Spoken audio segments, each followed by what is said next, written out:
Isaac Marsh, born in 1761 possibly in Tremley Point section of today's City of Linden, was the great-grandson of one of Elizabethtown founders, Samuel Marsh. The Elizabethtown tract was the first English settlement in the two Jersey colonies.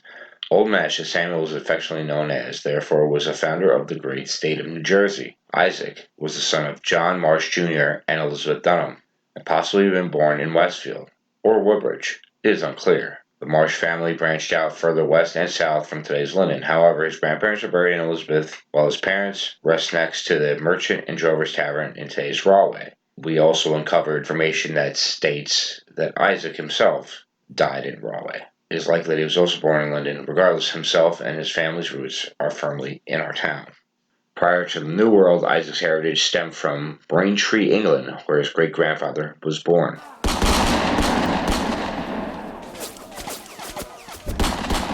Early in 1777, with the War for Independence raging across New Jersey, the then 16-year-old Isaac, a young but accomplished equestrian, enlisted in the Continental Army.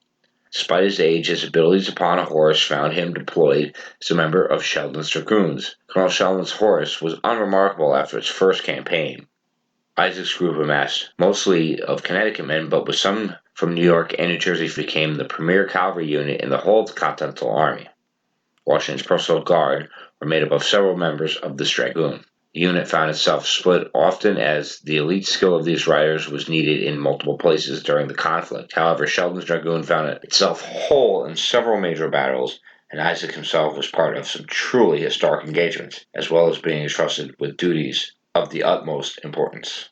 We will highlight a few actions during Isaac's teens he is known to be part of, as well as another historic action in his early adulthood.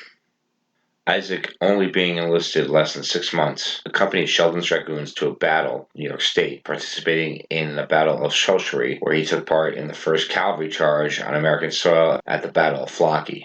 It is unclear if he continued on in New York's fighting at the historic victories at Saratoga, but it is very likely he was there the tremendous October day in 1777. We know his unit was portioned back to New Jersey, then Valley Forge, Pennsylvania, joining Washington's Guard during the Philadelphia campaign of 1778. A mere 17-year-old, in June 1778, Isaac Marsh was with Washington during the Second Battle of Monmouth Courthouse. As part of Washington's Guard, he was with the Commander-in-Chief when Washington confronted Lee during his shameful, unwarranted retreat. As Washington exposed himself to enemy fire, converting a disorderly retreat into a tactical one that would ultimately outmaneuver the expert Clinton, turning a disaster into a draw in which America retained the field. This is where our history comes home. After the battle, Isaac Marsh was given the responsibility of delivering the news of the positive outcome at Monmouth to the Continental Congress, as well as the scathing report of General Lee's shameful conduct, leading to Lee's court-martial in the coming months. It is safe to assume Marsh's conduct under fire during this crucible earned the young man Washington's trust and this task, as both letters were of the utmost importance. Although we couldn't find any muster for the 2nd Continental Dragoons, it is fair to believe that Isaac Marsh also participated a year earlier at the Battle of Short Hills here in New Jersey, before being deployed to New York, then in 1778 fighting at White Marsh, Brandywine, and Germantown. Among this mixed list of victories and defeats, there is one more outstanding victory Isaac Marsh fought in. We must note for the pride of Linden. Isaac Marsh was present with his unit at the Battle of Yorktown in 1781. He was part of Washington's force that snuck down to Virginia, trapping Lord Cornwallis and capturing the whole of the British Southern Army. Not bad for a mere 20-year-old buck from Linden, New Jersey. After the war, Isaac married Catherine Terrell. You may know the name from Terrell Road in Scotch Plains. He died in 1821. It's listed he passed in Rahway Township, which most of today's Linden became part of in 1803. Catherine died in 1855, also in Rahway Township, 6 years before it would become the Township of Linden. Isaac Marsh, irregardless of the erroneous claims by neighboring towns whose historical agenda has pushed to incorporate and in some cases erase our own, Isaac is our hero. A true Linden tiger, shall we say.